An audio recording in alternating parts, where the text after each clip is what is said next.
So, Selgars. Well, it kind of all kick-started 2 years ago when I commissioned this sketch to be done. And it was a site in Essex and also one in Suffolk. And I was trying to figure out how to create some kind of co-housing where all the residents could share communal gardens, some shared spaces, could walk to the farm. And for some reason, I kind of asked the artist to build a life-size giraffe sculpture and put it on the sketch.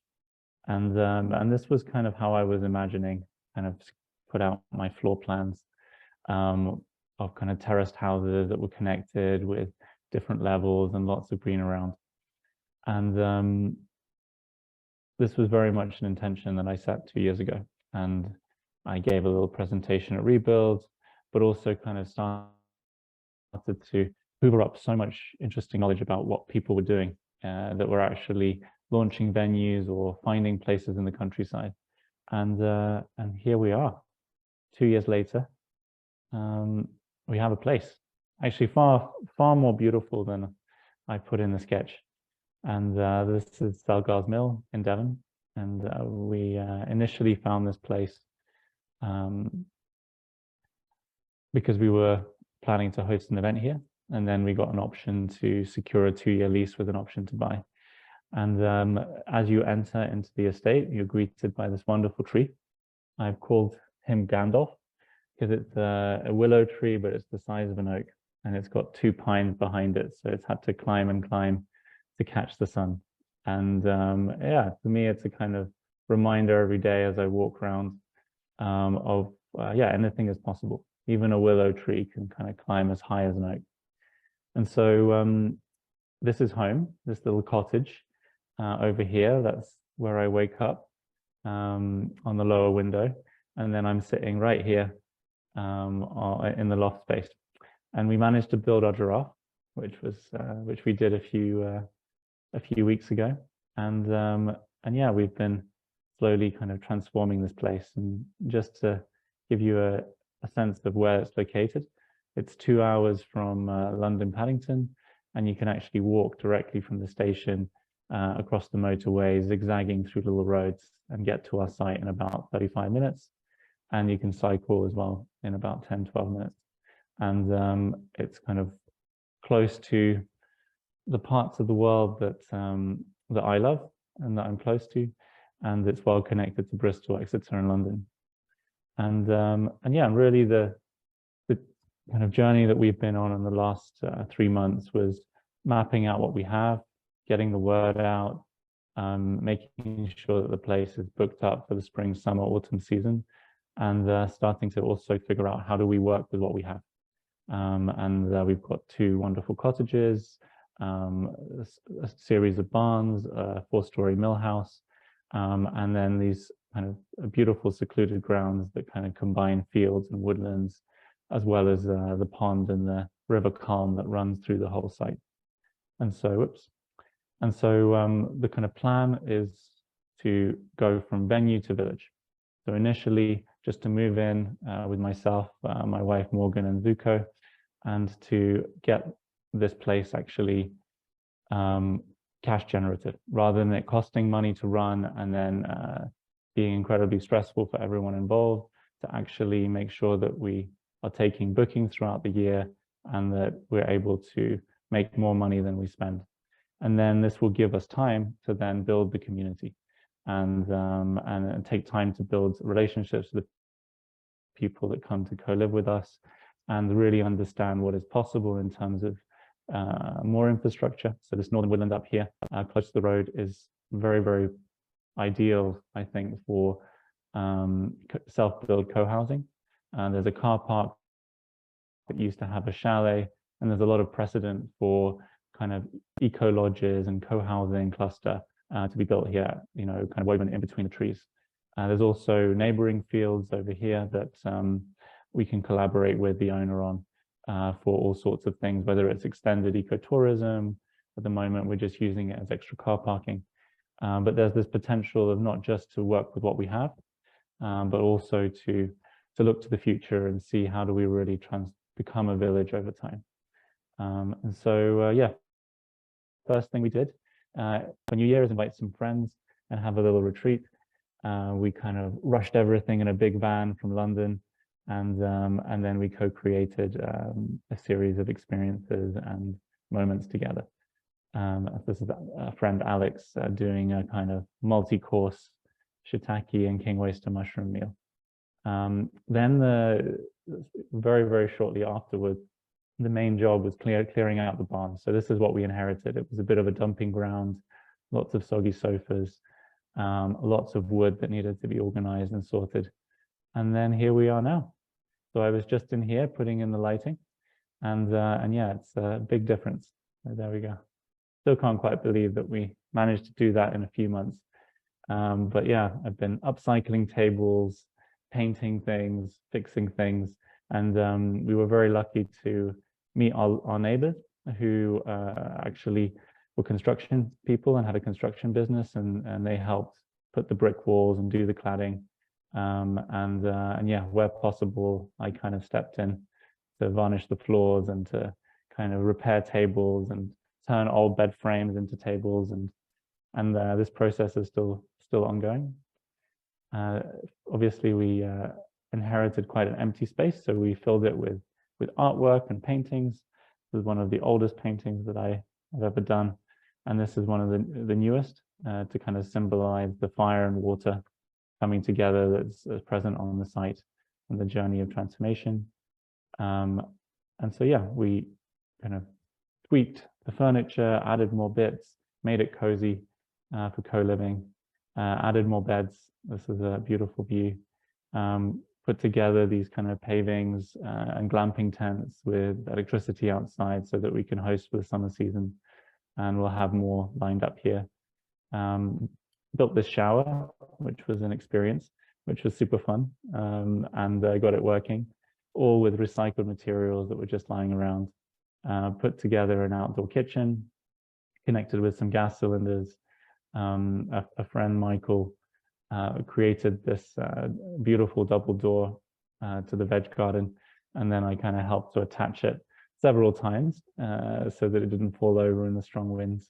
And what we basically focused on is to basically level up the infrastructure so that we have a functional barn, lots of workshop space, additional glamping, so that we could really level up the venue and actually make it feel like a village in the summer.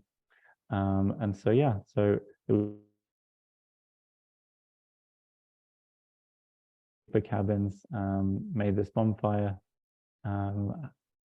and yeah, had a few really beautiful moments already with people coming to co-live and helping out with different things. So we had a lot of waste wood, and I had to chop down some of the fence to the veg garden because it was overgrowing. And then we took the willow and we built a phoenix, which was super fun. And so, so yeah, in many ways, the last 3 months has been very much just diving into the deep end and just going for it 110%, having lots of people visit and imagine what this place can be. But we're still very much in the startup phase of just getting the infrastructure set up, making sure that we are cash flow positive by renting out the venue throughout spring, summer, and autumn months. But actually what we're leading towards is this event called the Enchanted Village. And this really is the beginning of this process when we invite a much larger community into the story of what this place could be. Right now, it's been mostly kind of me running around, spending money, managing builders, setting up infrastructure with a few wonderful people coming to help and co-live. But with Enchanted, we have the opportunity to imagine a bigger story here and to have this immersive gathering where we exchange skills, stories, we connect with the land, we dance, we break bread, but also spend these 4 days, and for some of us a whole week, and really start to imagine what this kind of the culture of this place could be. And so yeah, the kind of inquiry that I hope Selgars can continuously enable is, what does it mean to live and work regeneratively, and how can we support each other in this individual and collective quest? I think regardless of where you want to live in the world or what kind of projects you're working on, I think we're all trying to figure this out. And there's no perfect answer. And I think that through events like this, we can, I think, make sense of this question more and more. We'll never maybe have the perfect answer, but I think this is a good frame to explore and to continue to grow and evolve around how we approach our lives and our careers.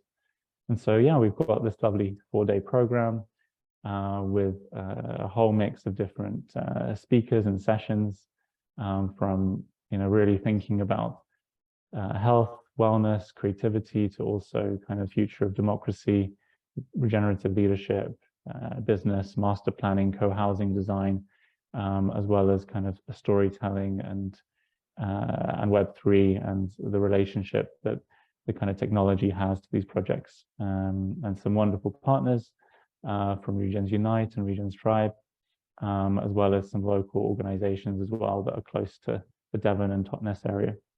And so yeah, I think let's go back to a picture that I really like.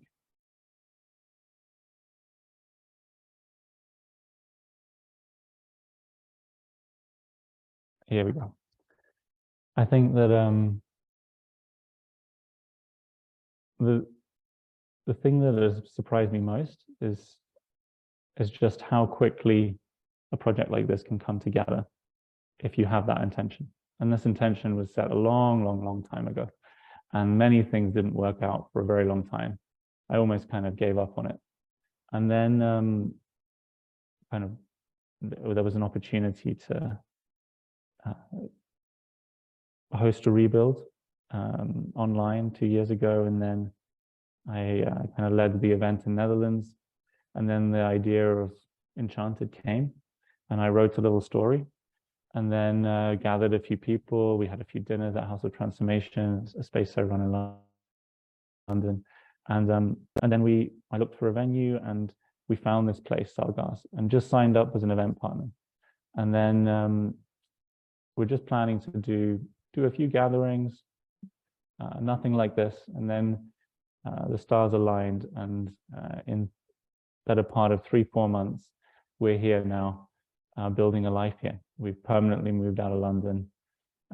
There's a giraffe called Cami, and the experience of the last 3 months has been really beautiful, intense, immense amount of work, but so rewarding to actually challenge yourself to work with your hands, to solve these problems that I never thought I'd have to solve. Like, how do I rebuild a shower?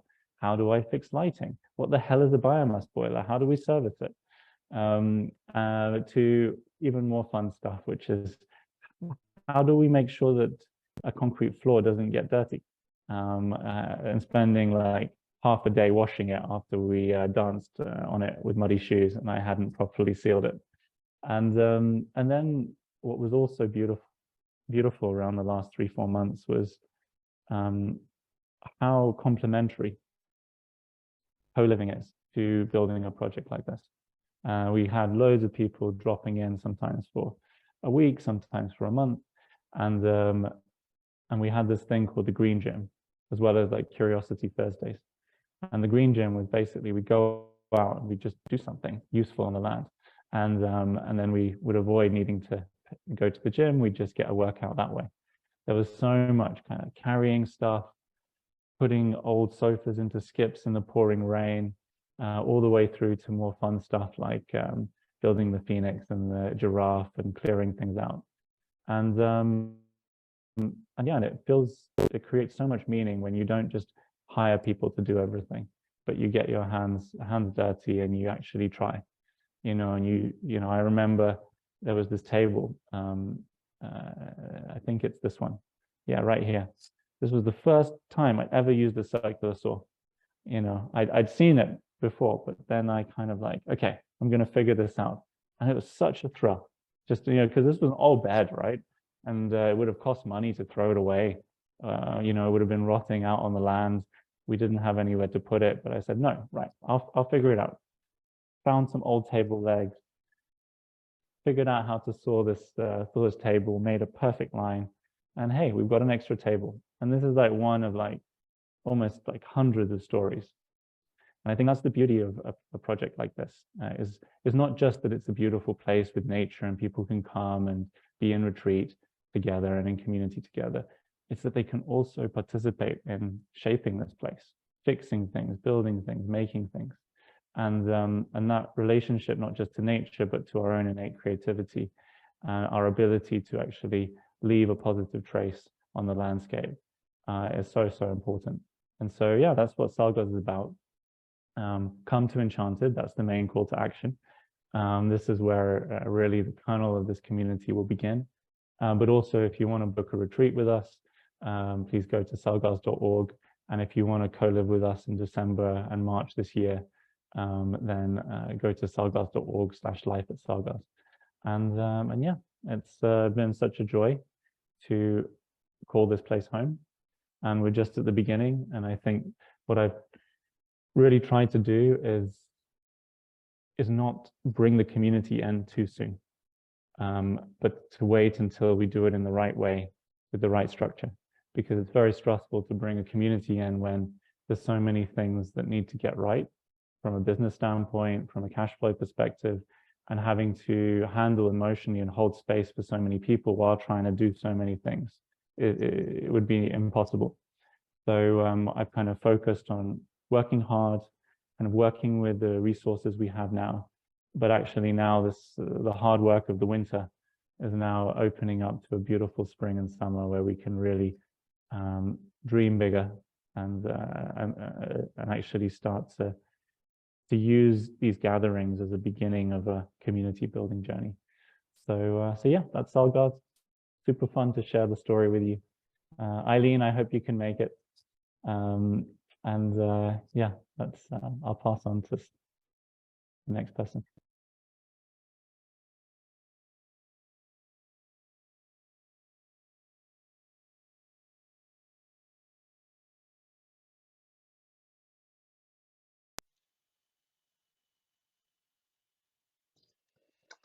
I guess I'll jump in and just say, Anton, thanks so much for sharing a bit more about that. Seeing those photos again, and I saw them briefly yesterday, but to see that really brought back a lot of resonance of the memories that I have from starting Amara. The same things of like the first people, the friends coming to help, building stuff and then burning it, and the same kind of processes. And just I just want to really acknowledge and celebrate that you've birthed this thing into the world. It's so beautiful, and it looks English in the best way, like just perfect. Yes, Um, very English. it's, And, and, and, it's and super. it's a landscape that couldn't fit me more perfectly. I love it. The rain, the water, the lush trees, the epic trees. Yeah, it's wonderful. Yeah, there's a special kind of green. Um, and just kind of reflecting for myself, I went through a lot of the same things, and I'm going through some of the same things. Um, and just this idea of the birthing into the world, like a big part of our experience with the Mara was the sense that this is this living thing, that, the land itself is alive, but then the project that comes to live within that and grow out of it itself is alive. And, you know, it's now a baby that you're learning to take care of, and it's, gaining its motor functions, and one day it's going to learn to walk, and you already see that roadmap. And so we're we're a bit further. We've been at Amara now for almost 3.5 years, and so I feel like it's a toddler in some way. It's kind of like yes and no, and it's running around and it's kind of finding its feet, and there's been that same process of feeling into what that's like here.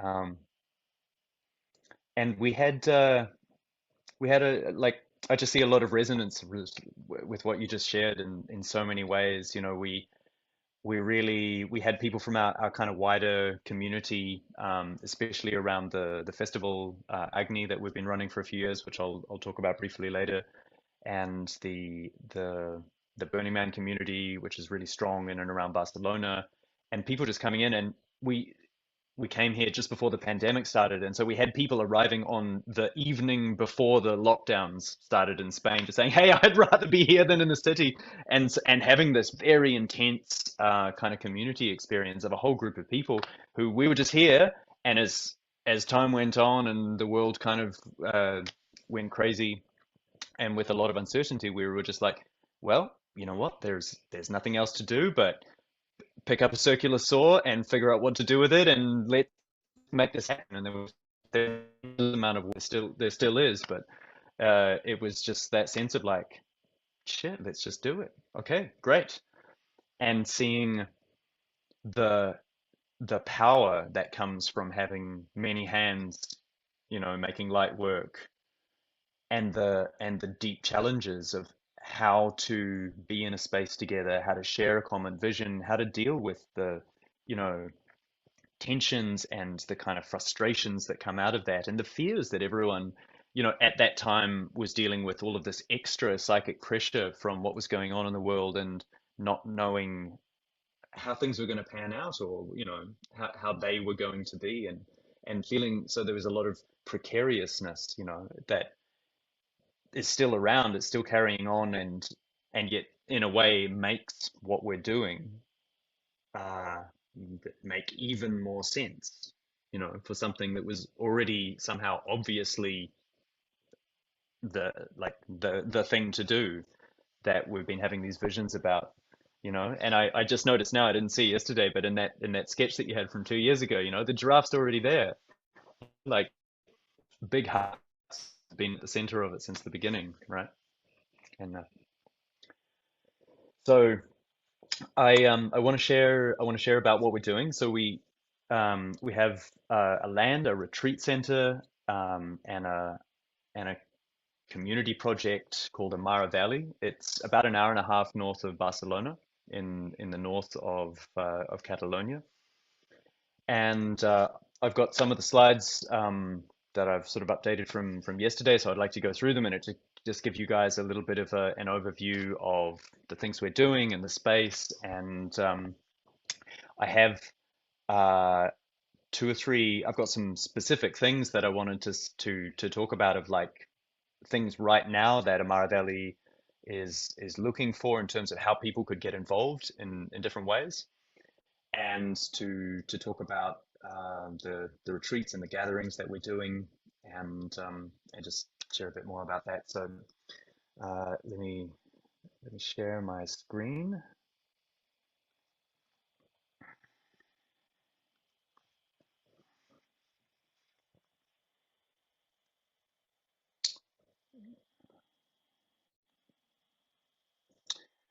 Loading. Okay, can you see that?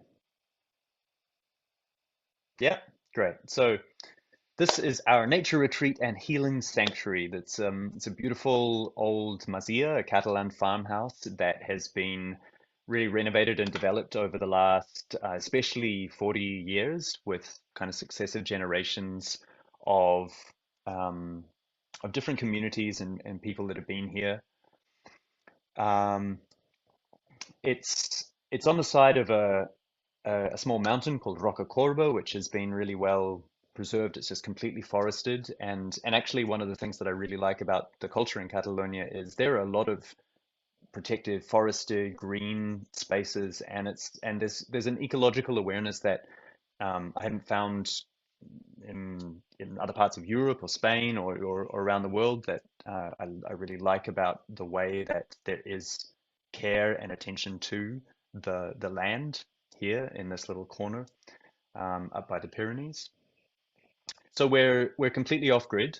We run on solar power with a backup generator. We generate about two-thirds of our power with solar, and so we're about 15 minutes away from the nearest town, which is down at the bottom of the hill, Banyoles, and and yet there's this just one long winding road up to us, and by the time you get here and you get the view that you can see here of the valley, you feel like you're way away, and that in itself is really great for the experience of retreat. So we're holding what we call transformative retreat experiences.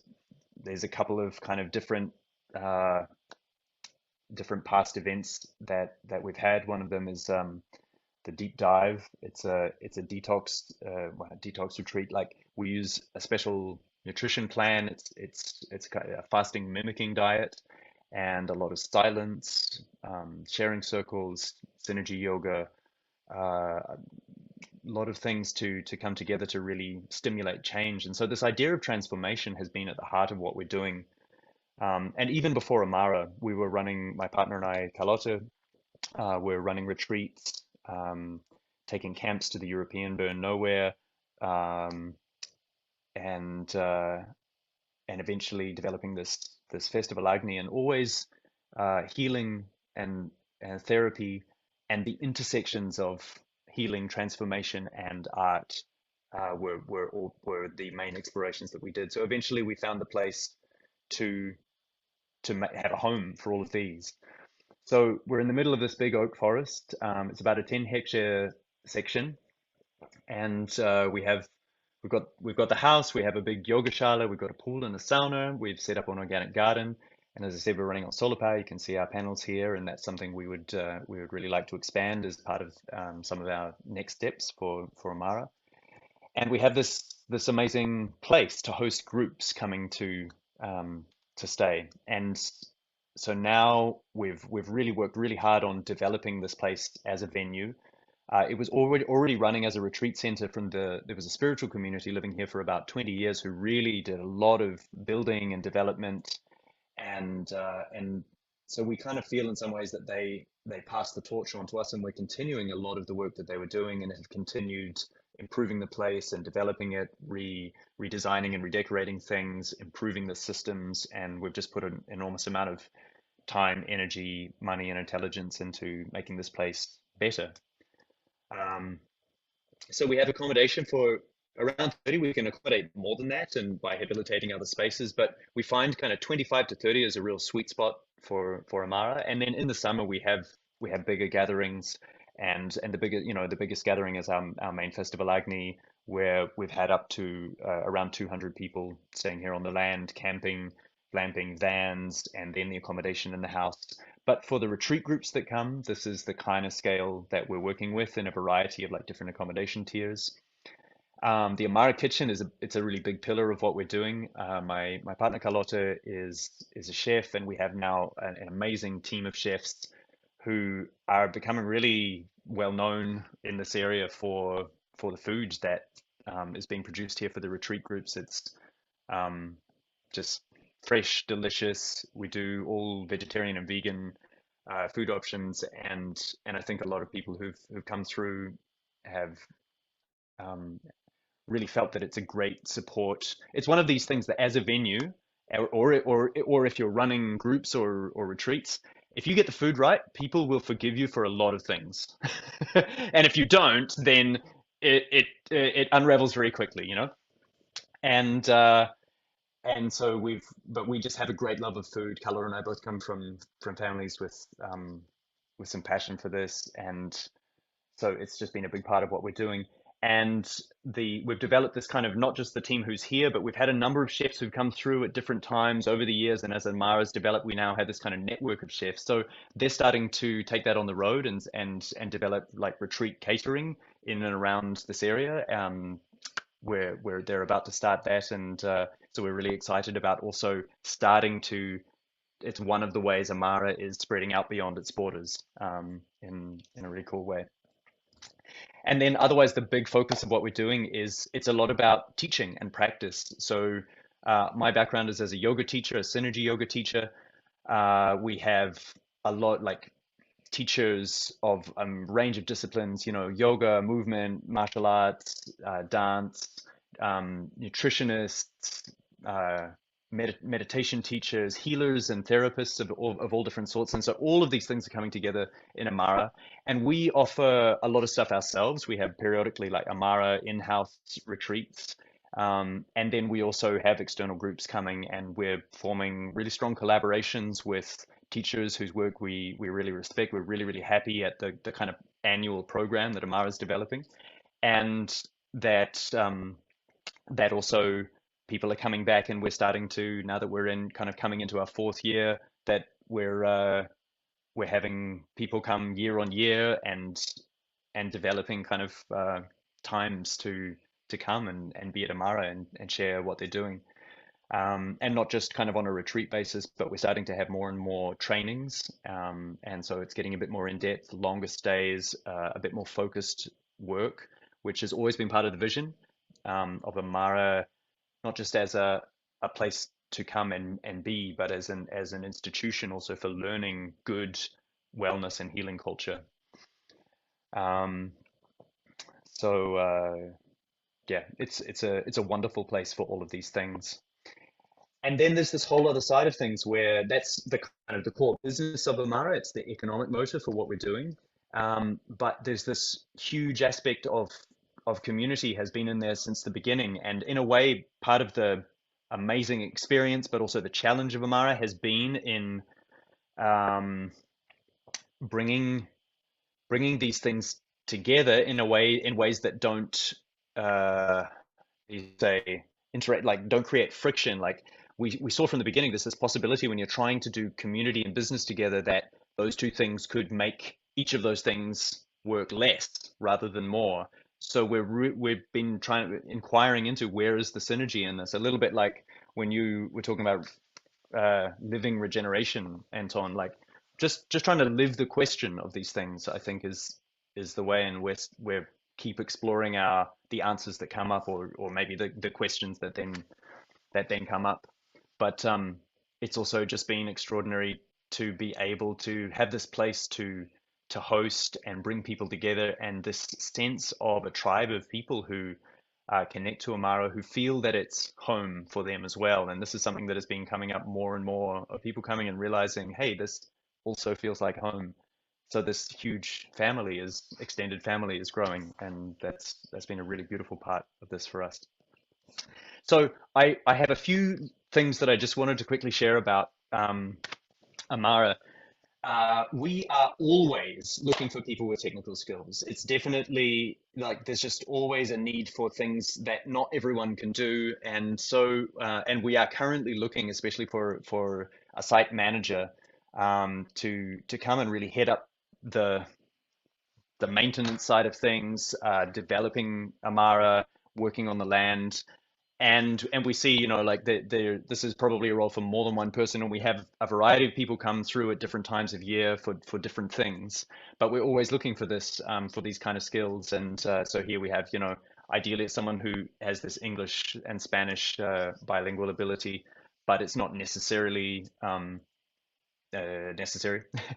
um, and then we just see there's something about the niche of what we're doing, is it's not just like we're not a yoga hotel or something and we just need a guy to come and like check the boiler. It's like we want someone to come and be part of the team and the family of the community of what is happening here. So there's an extra level of challenge around finding that fit, and finding someone who maybe has this background, this experience, but wants a change in their life and wants to come out um, into the forest with us, wants to explore living in community, whether they've had that experience or not before. They're interested in the kind of practices we're doing because there's a great place to develop that kind of thing. And then we have just a range of possibilities. We have shorter term, more like work exchange possibilities for coming to live here. Or for the right person, we have paid positions available. And so we're really on the lookout for people who have really this experience, who could come and stay here longer term to see Amara flourish in different ways, whether that's like a permaculture design for the land, or whether someone with kind of like a good broad understanding of the systems, because it's a infrastructurally complicated place, and it's a big project as well. So it's a lot to take on.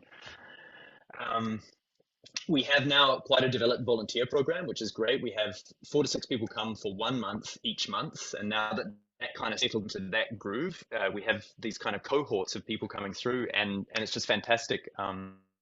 You help with all manner of kind of different things supporting the retreats. And they're usually having a great time.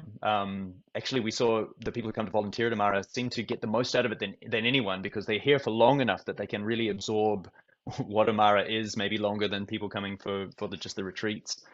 And they're able to experience the community life here, the practices we're doing, sharing in a lot of things. And it's just amazing, you know. It's like I've got the note here. There's a lot of organization required to make that flow, but once that, now that that's moving, there's this kind of flow of people coming through Amara, and they just bring so much as well. This kind of fresh energy, new eyes and ideas, um, all these connections, and then they go out after having had this wonderful, strong experience here, and explore, you know, go into the world and expand into that extended family. And also we've had people, you know, coming back and being more part of Amara at different times depending on there.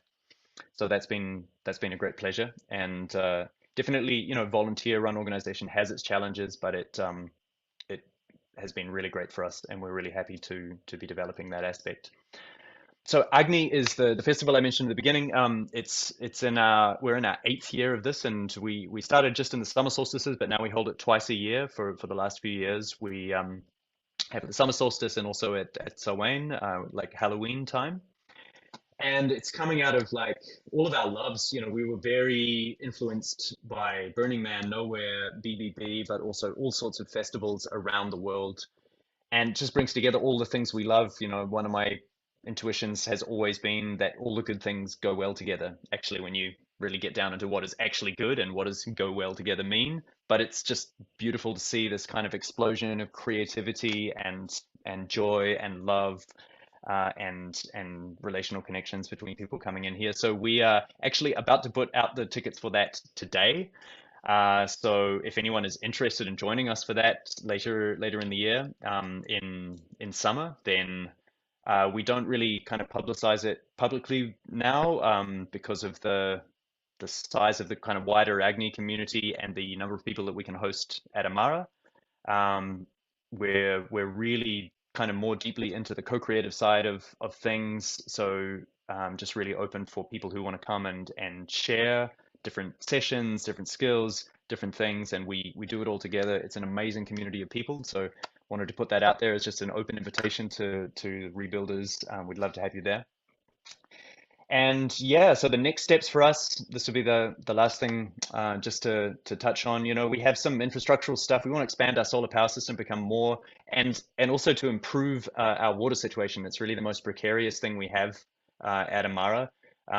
We end up it got super dry last year, and it seems like that is the tendency. So we get water shipped up to us from Banyolas, which is not particularly sustainable, but it's how we're surviving at the moment. But so we really want to invest more in these core systems, and with a longer term view to just being more self-reliant. And yeah, developing Amara as a place, as a kind of point of reference for these kind of transformative retreats and trainings that we're doing, that other people are holding here. And that's happening organically through word of mouth. We're booked out through 2023, and we're about to start opening bookings for 2024, and we're really happy to see that growing. We have associates and like parts of the Amara family who are now underway currently purchasing the land on the other side of the valley. There's a 28-hectare property over there with 5 hectares cleared for developing for cultivation, and they're going to develop an organic farm, a chicken farm, keeping sheep, growing food, and we're going to be their primary market for that. And we're just really happy to see that, like, this growing out in a kind of like like a rhizomatic kind of way, in a very organic way there. And also, just to say, if anyone's watching this, we're open to people getting involved in that, whether it's kind of interested in coming and co-living and being part of it, or perhaps on an investment level, or just coming to volunteer once it's up and running and staying and helping on the farm. And then longer term, we also had permits to build quite a lot on our land. We're not really fully sure how best to fund that and what form that's going to take, but it's really interesting to see that, and it would expand the possibilities of Amara really greatly.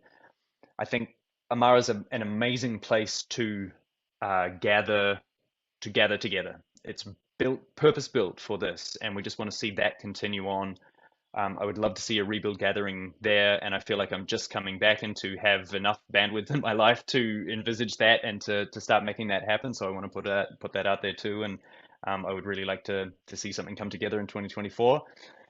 And yeah, I think that's it. Thank you for letting me ramble a bit and just share a bit about what we're doing. It's really precious to have this opportunity to share with such an amazing network of people.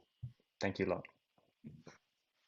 Thank you, Morgan. We're just going to have to jump into ours because there's only 10 minutes left. We don't have to end. So take We don't have to end so quickly? No, there's nothing else that's happening. Let's carry on. Perfect. No one's going to kick us excellent. out. So thank you. Thank you, Anton. Cool. Thank you, Morgan, for sharing so much about your project. It's so awesome to see the ways in which you're activated. Anton as well. We're so excited to visit Selgars and see the magic and the green lush landscape in July. It's going to be amazing. No question, Morgan, how many people are living full-time or like partial time, you know, not permanently necessarily, but how many people are living on site at your place? Yeah, so at Amara, we've grown to be between 10 and 12 people here, kind of longer term, and that's anywhere from people here 3 months to now almost 3 years. With Carlotta and I, who've been here the whole time, and then like I said, and we've got 5 to 8 kind of people on a shorter term volunteer stay. So we're kind of 15 to 20 people at any time. Cool. So it's there's a lot of vibe. Yeah, cool. Do you guys host like regular community meetings, like Friday talk circles or anything like that, like calendar regular wise? Yeah. Every Wednesday, we have a community meeting, and that's part of the rhythms that we've kind of grooved in. Right. And then we have also stuff that's happening monthly, where we have a day of fasting and silence together, and then we kind of share and reflect on that. And so we're learning about the things that kind of can bring us together with these kind of rhythms that that also came up in the session the other day. It was nice to see. Cool. Yeah, the rituals that create the culture of the community. Nice. Yeah, fully. Someone asked in the chat as well, where do you attract your energy exchange members? Is it via Workaway or other platforms? That was a question that Alex asked. We haven't really gone out on platforms for that sort of thing. It started out, it's been very organic through our network of like, because we came here with already having done a lot of community building before Amara around our festival and the retreats that we'd done and all of these things. So it started out kind of friends and friends of friends and people that we had worked with in different capacities.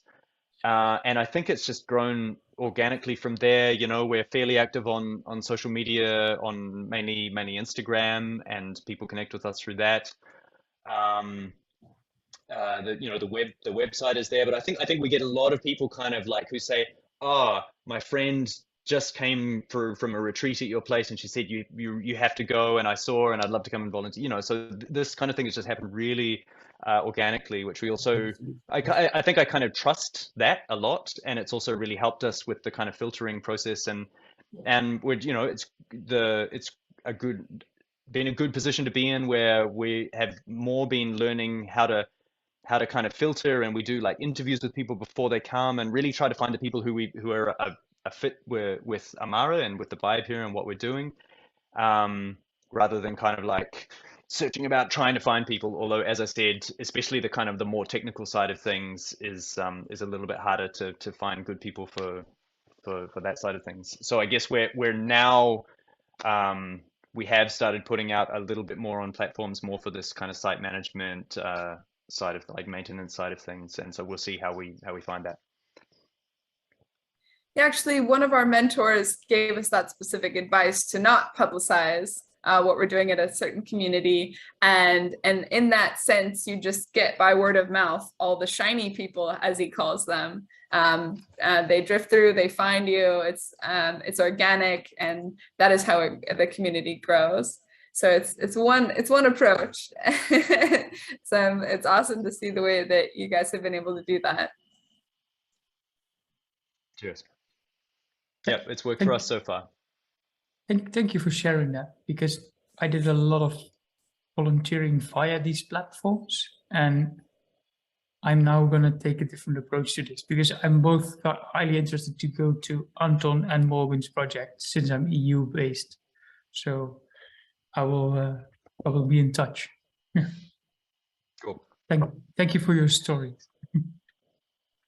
Morgan, Right. just really quickly, sorry, before moving on, thank you for that. I'm going to be hosting with my mentor a retreat near Barcelona in September. So I'm just wondering about maybe coming to say hi.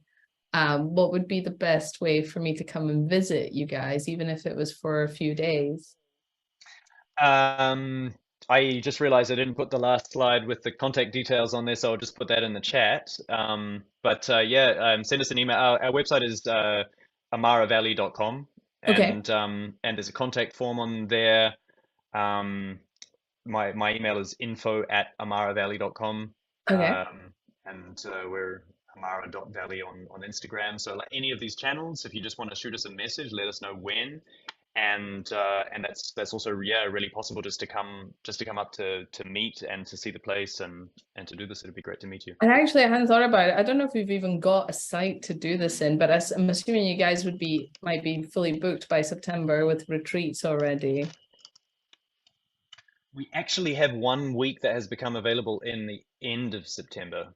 Okay, cool. I'll keep a check, because they want to do it in Barcelona. So I need to see if they find a place yet. But I think it'd be great to come out and see the actual site for sure. Cool. Yeah. Thank Yeah, you. most welcome.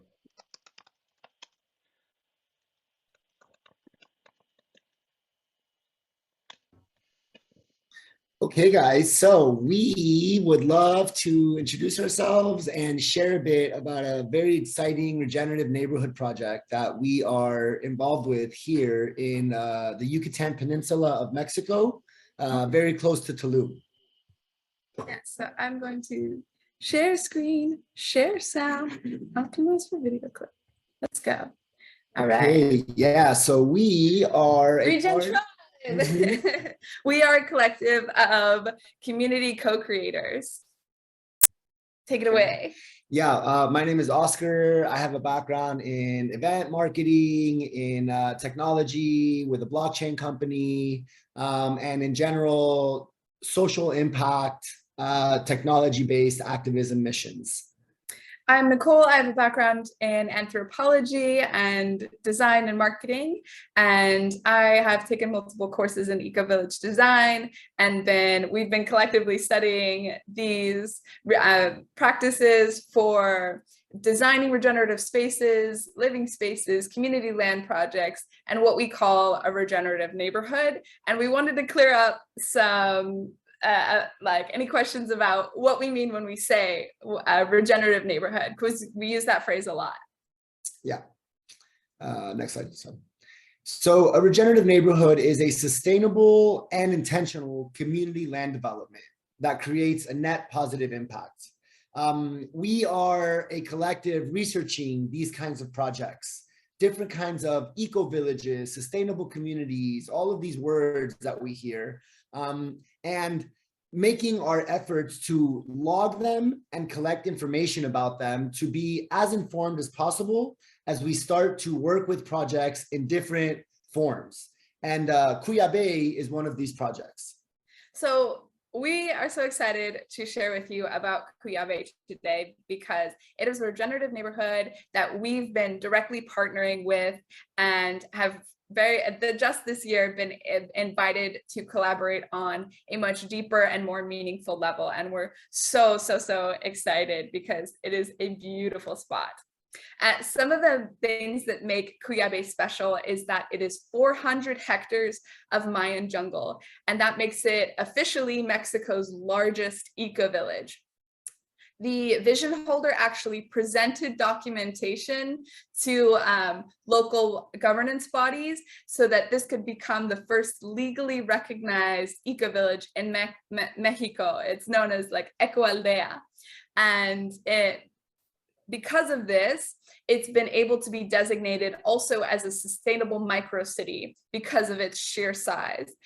This picture is an aerial view of Kuyabeh, and you can see how the roads form a biophilic leaf design pattern, which we find so delightful.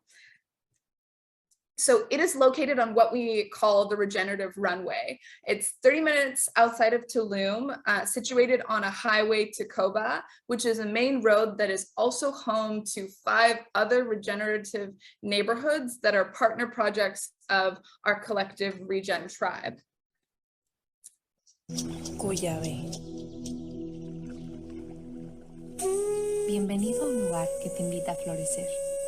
Kuyabeh es la comunidad que te ayuda a replantearte todas tus preguntas. Un lugar donde la felicidad se apodera de nuestros días, donde la naturaleza nos abraza y la cultura maya nos acobija. Una comunidad que busca el cambio de cada día. 375 hectáreas creadas para la reconexión con lo esencial. Un espacio en la jungla maya diseñado para la sanación del ser. Todo esto puede ser tuyo. Conviértete en dueño de una hectárea en Kuyabeh y sé parte de una nueva realidad.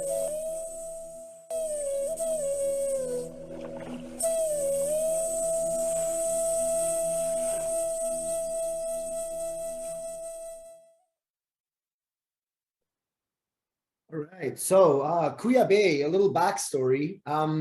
After our collective branded and launched our first regenerative neighborhood experience here in Mexico called Ecovilla, we connected with Kuyabeh, a much larger project, to share strategies for building the community culture and implementing effective infrastructure that would help the community grow sooner and faster.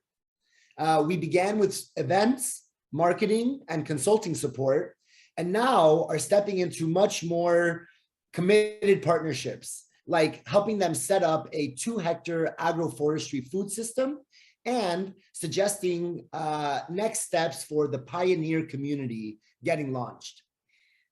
These photos are all taken at Kuyabeh, and this large photo you can see our beloved collective member Julia Becker with a butterfly perched on her forehead inside of the cenote at Kuyabeh. And so check this out. Kuyabeh is already quite developed. The existing infrastructure is quite staggering because Kuyabeh was actually started by a traditional developer who had a near-death experience and decided that he needed to pivot his life and change his impact and contribution to the world. So this is what's been able to allow him to create such an incredible place with all of this infrastructure. There's a cenote, a temazcal, a community pools, a nursery garden, a kitchen and restaurant, dining spaces, a jungle market, a adorable pet park, a watchtower, several outdoor palapas and an auditorium, jungle gyms for both adults and kids, several hammock and sit spots and boho decorations everywhere. And also in development is a 2-hectare lagoon and several storefronts. So these are also pictures from various spots at Kuyabeh. But here's the deal. The status of the project is that after 8 years, all of this public amenities have been built, and 180 of the 500 lots have already been sold, but there are only 4 houses that have been built and 1 person who has started living there on the weekends. So in this sense of bringing the sustainable development to life, the vision holder has been working with us more in order to create culture there and get people living there, because it's such an amazing opportunity, but no one wants to be the first one on the dance floor. No one wants to be the first one to live in community if there's not a community already there. So this is where we come in. We are building a community of community builders at Kuyabeh that will support the rise of the regenerative neighborhood movement. We are so excited to be able to develop certain parts of Kuyabeh that we've been entrusted with. And we are looking forward to bringing forth the projects that we will share with you in the next couple of slides. So essentially, our community at Kuyabeh is a home for regenerative neighborhood builders. The mission, should you choose to accept it, is to create more regenerative neighborhoods all around the world. Our community is completely dedicated to catalyzing the regenerative movement, and this reflects in the pioneer community that we're building at Kuyabeh. The co-creative vision is to seed a sustainable and intentional community in the jungle within Kuyabeh, where community members are building and growing the regenerative neighborhood movement and all of its projects together. So tell us a little bit about this special opportunity. Okay, Kuyabeh's goal, like the project of Kuyabeh exemplifies our collective's approach to creating regenerative neighborhoods. We definitely seek to live in an awesome place. Our collective, which is comprised of entrepreneurs, we're all nomadic, and we've been looking for the right places.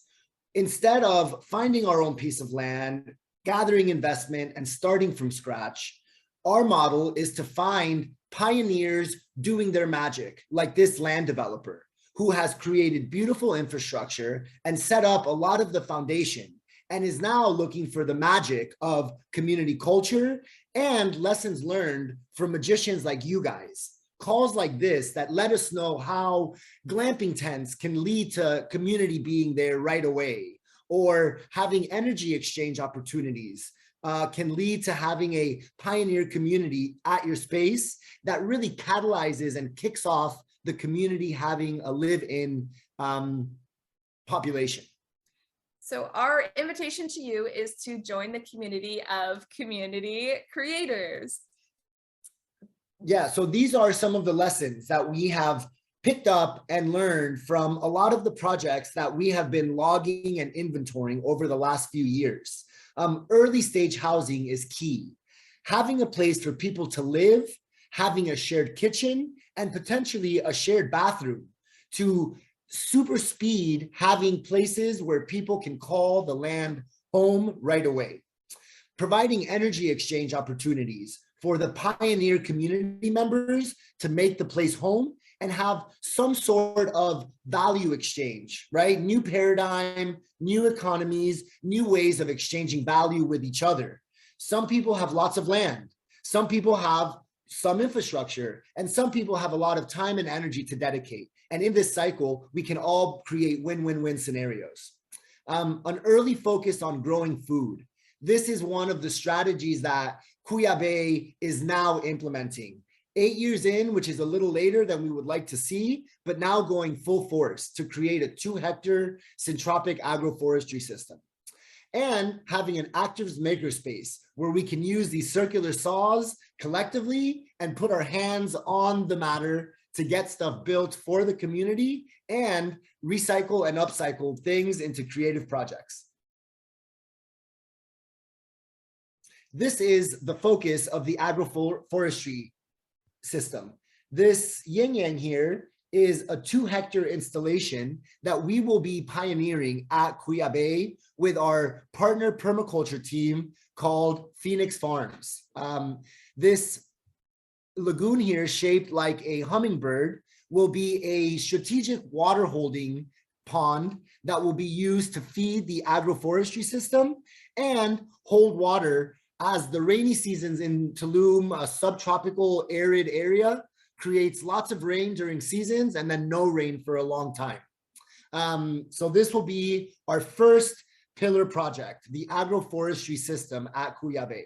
So we have already kicked this off, and we have begun conversations with the land and bringing our permaculturists and agronomists on site to convert ultimately these 2 hectares into the syntropic agroforestry community garden that will feed the community members. Yeah, we're currently collecting biomass in tons. Here in Yucatan, there's no topsoil. It's pretty much all limestone. So it requires a dedicated focus to create soil.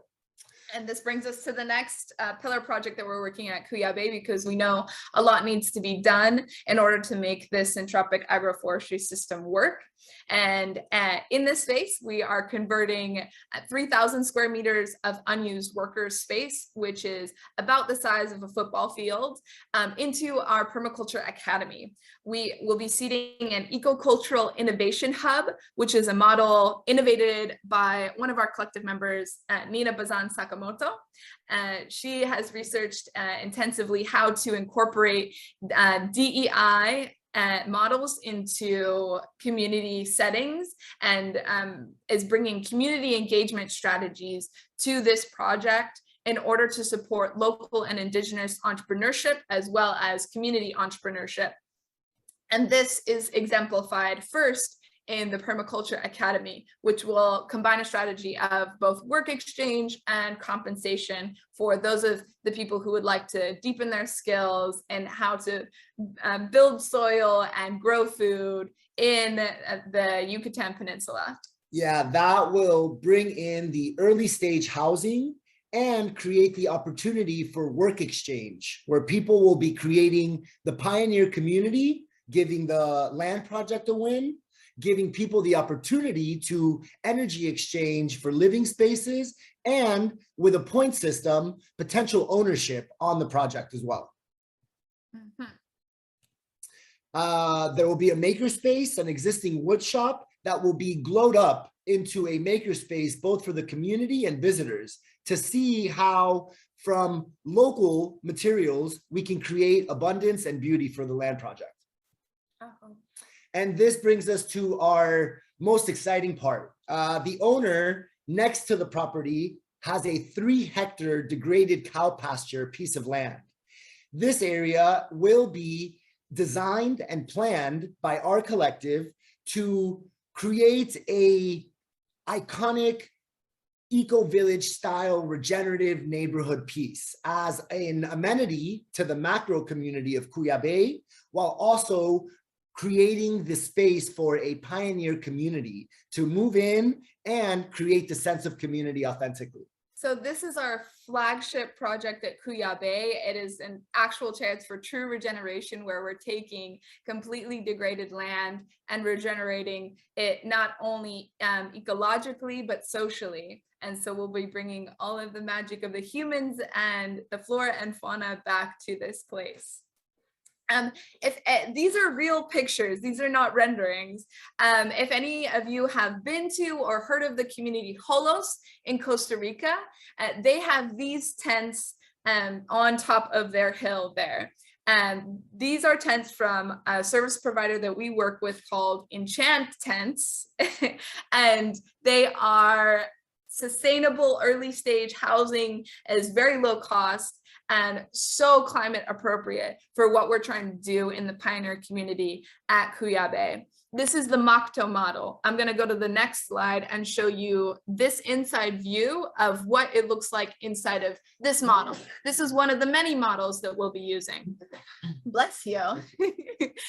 They are modular, built on a wood platform, so it's raised to conserve the jungle flooring, made of marine grade canvas, and built and designed with cross ventilation so that it's actually quite comfortable inside without the need for AC, which is highly climate appropriate for Mexico, especially during the summer. And with the full 375 hectare project being off grid. So everything will be solar panels, batteries, and a series of off-grid systems. Yes, and the fun thing about these is that they also are modular, can entertain like private bathrooms and personal showers. So they're super beautiful. This is a layout of our community lab at Ixchel. So in our first iteration to populate and kick off the project at Kuyabeh, we are working with a nearby land project, a 5-hectare space where these tents are being prototyped and used by our partner Enchant Tents. This is the eco-village that we are currently calling home. Practicing the practices of community culture creation, starting to grow our pool of permaculture energy exchangers and community pioneers. This is a call out for anyone seeking to start living in community now and experiencing what authentic community culture creation, permaculture, bioconstruction looks like. Yes, so all of these numbers represent a pre-existing infrastructure, community kitchens, private cabanas, and infrastructure of our living headquarters in Mexico. 10 minutes from Kuyabeh. Which is 10 minutes down the road from Kuyabeh. Yes. So these are the features that we know that we want to include in the 3 hectares at Kuyabeh for the pioneer community. We want everything to be centrally located around a community house, which will include recreational and a shared kitchen and just places to exist as magical beings. Cuddle puddle for sure. Cuddle puddle spaces. We know we want a tea house where we can lounge and sip, alternative beverages that are healthy for us. We are going to populate the jungle, sprinkle throughout the jungle these personal cabanas, which Enchantance offers different exciting and very beautiful models. We want a water temple where we can just honor the elements, as well as a highly functional co-working collab, because we're digital nomads. That the place we didn't mention, actually, Kuyabeh has Starlink, and so does our other community. So we're very focused on still being connected and still being able to work as professionals in the world. So here's a look at our community culture pillars. We espouse a growth mindset, collaborative energy, conscious connection practices, tech and innovation, and always giving back via avenues of activism, which we practice here. Right, making the culture truly regenerative, Mm-hmm. aiming to leave things better than we found them as best we can. So here's a look at how we're also practicing bioregional relationships. These are communities located in the same biozone that we have built alliances with, and we are collaborating with them to exchange resources, to support each other in the community creation process, because these are also emerging communities that Regen Tribe works directly with. Yeah, one example, you can switch. One example of this leveraging of local over global is a collective buy of a mega wood chipper. Everyone here needs to take down dying trees that are in the way, mulch them, and turn them into potential biomass for soil. So these are examples of how these biozones that we are now setting up across Yucatan and Mexico can bring local collaborative efforts to regenerative neighborhood projects that we have identified and are on the map. This is a map of Mexico macro and the Yucatan Peninsula. So our biozones connect regenerative neighborhoods that are close to each other so they can share resources, create mutual networks for resilience, and measure their collective regenerative impact with data, hard data, which we can use to show governments, funders, like larger scale campaigns to be able to invest in all of these regenerative neighborhood projects. So here's the most exciting part, how you will get involved. Take it away, Oscar. Yeah, so as we shared, we've created a roadmap to populating a space like this, getting a regenerative neighborhood that is on the books, authentically recognized, and getting the authentic feel of community there. Starting with the Permaculture Academy, where people can come and learn energy exchange for living situations and create the pioneer community. A community lab work exchange. This is now started at Ecovilla, the nearby community project, where we are growing our collective and the pioneer community. We're moving in there today, actually. We're moving all of our stuff to fully live. It's been a headquarters for us. We're now going to be fully living there until we go to Enchanted in July. Yeah, and so more direct ways, the beautiful thing about this project is that a lot of the logistics has been handled. It is turnkey process to find a piece of land in the macro community and purchase as an investment, as a place for you to design and build your own space later on. They're truly connected to the environmental process and only allow a 7% development rate on the land. So it is truly sustainable and making the moves to be regenerative with the other parts. And a final strategy we're presenting to the owner with a project of this scale is the concept of bulk buying. So vision holders with the idea of creating their own micro community, not 375 hectares, but maybe 5 hectares or 10 hectares, can bulk buy lots and design their micro community within the macro community of Kuyabeh. So this is one of the other strategies that we've been really a proponent of, because we see people all building their communities by themselves, separately, independently, without leveraging the existing land projects that already want to activate their space, that already want to invite other people in to collaborate. So this is something that we very much advise, because it will help your project start faster rather than acquiring a virgin piece of land and having to develop from stage one. Something like Kuyabeh is a true gem in terms of that most of it's already built, and there's a lot of room for people to bring forth their creative visions for community within this space and within the container that we hope to create there as people who are so passionate about creating these havens for regenerative living here on Earth. So this is our group picture.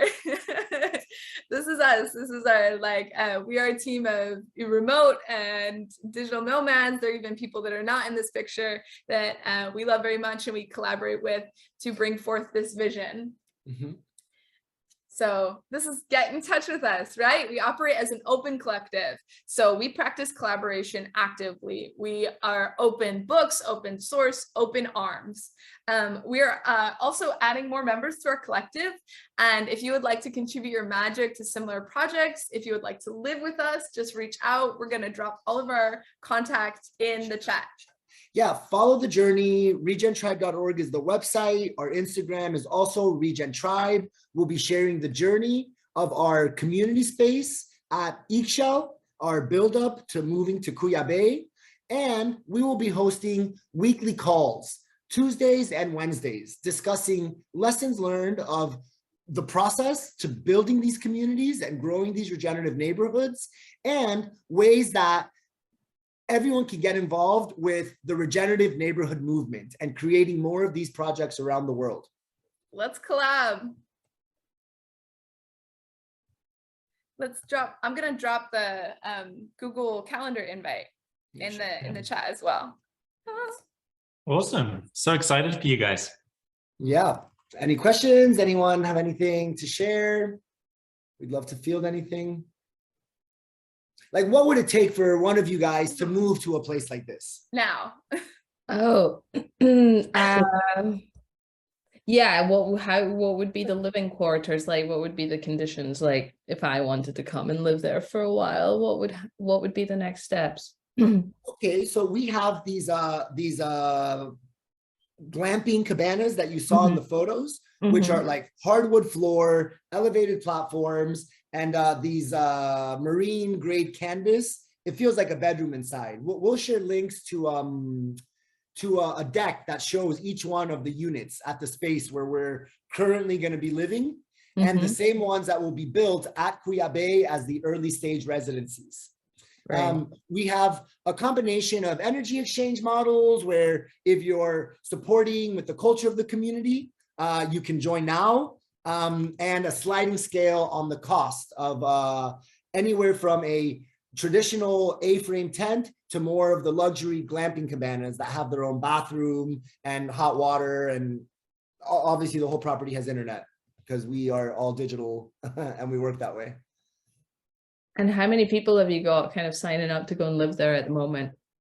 We're going to be with, including volunteer team, like energy exchange community members. There's about 12 people at the moment.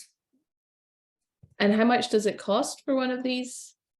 At the place where we currently are with the sliding scale, it ranges anywhere from a couple of $100 for the more simple tent without their own bathroom to close to $1,000 a month for the more luxury glamping cabana with its own bathroom, hot water, And yeah, but we are really big on the energy exchange model.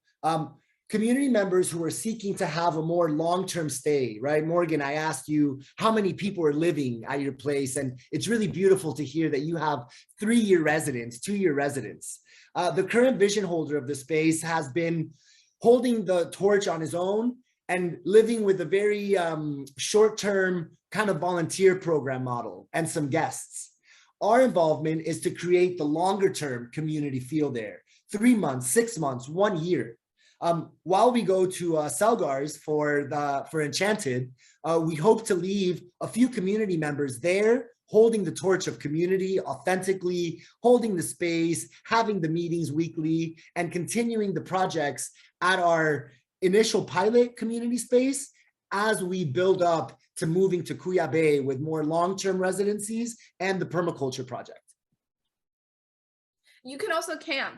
That's another option. Right. Like if you want to come and really rough it, like come, we have extra tents like that are regular camping tents, or bring your own. And if you want to stay like for next to nothing and still be contributing, like definitely, anyone's more than welcome. Yeah, there's a big shared kitchen. We do 3 shared meals a day: breakfast, lunch, and dinner, meetings in the mornings, meetings in the afternoon. We're really putting the infrastructure in there to operate the space as a functioning unit and organism. And who cooks? Do you share the cooking, or is it? We have a shared cooking program, and we're actually looking for a kitchen magician, someone who loves it, and this is their niche. And some of us will come in to support with the cooking, but it's always nice to have a lead in the kitchen to drop that magic for us every day. Okay, great. Yeah, I might just know I might know people over there that could come as well. So cool. Yeah.